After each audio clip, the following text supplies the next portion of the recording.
Hey everybody, today we're going to take a look at our upper limb model, some of the muscles that we can see on this upper limb model.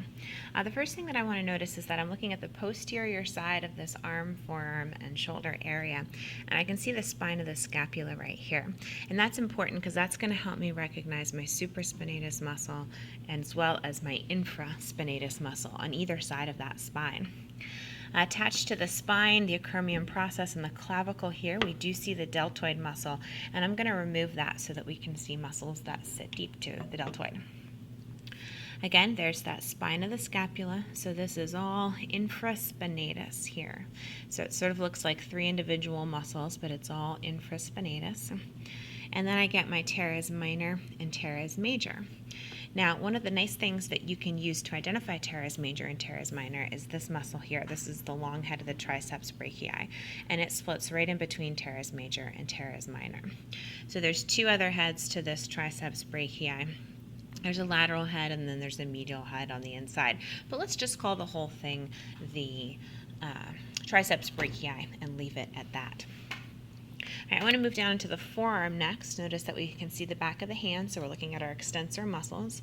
We're going to start thumb side and then work our way over towards the pinky side.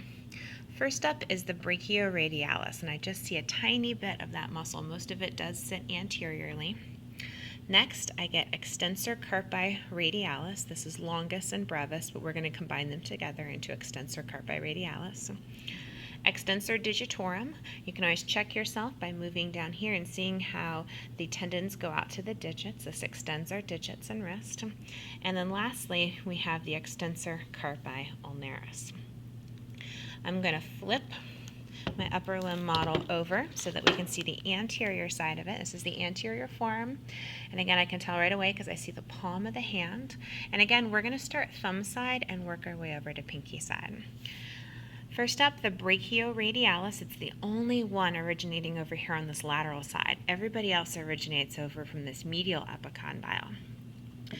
The four that we see superficially are pronator teres, which pronates the hand. We get a flexor carpi radialis. It flexes the wrist on the radial side. We get the palmaris longus, which has a long skinny tendon that extends down here onto the palm. And then we get the flexor carpi ulnaris, which is the wrist flexor on the ulnar side. The other muscles that we want you to know in the forearm include this one, which sits just deep to these other tendons. This is the flexor digitorum superficialis. It flexes those digits, and it's the superficial flexor of the digits. There's a deeper one underneath of it, which we're not going to look at.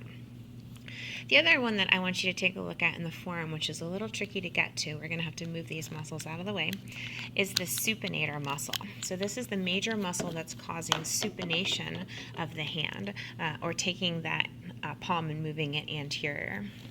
And this right here is the supinator muscle. So notice that the fibers on that supinator muscle are running opposite from the pronator teres muscle. So this muscle pulls the radius one direction, the supinator muscle pulls it the opposite direction. So this pronates and this supinates. Again, that's pronator teres and the supinator muscle. One of the best ways to identify this pronator teres is it's the only one in the anterior forearm that we're going to learn that doesn't go all the way to the wrist. So notice that it's ending about halfway in the forearm. It's attaching to the radius there. All right, moving up into the arm area, we get our brachial group. This is the biceps brachii. We can see two heads there. You do not need to differentiate between those two heads. They are long head and short head.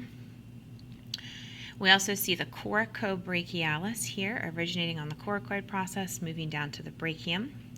And then lastly, the brachialis, which is the big flexor of our arm. And it sits right here, just under the biceps brachii, is that brachialis muscle. Other muscles that we can see up here, a little bit of pectoralis major. This is the anterior side of my scapula here.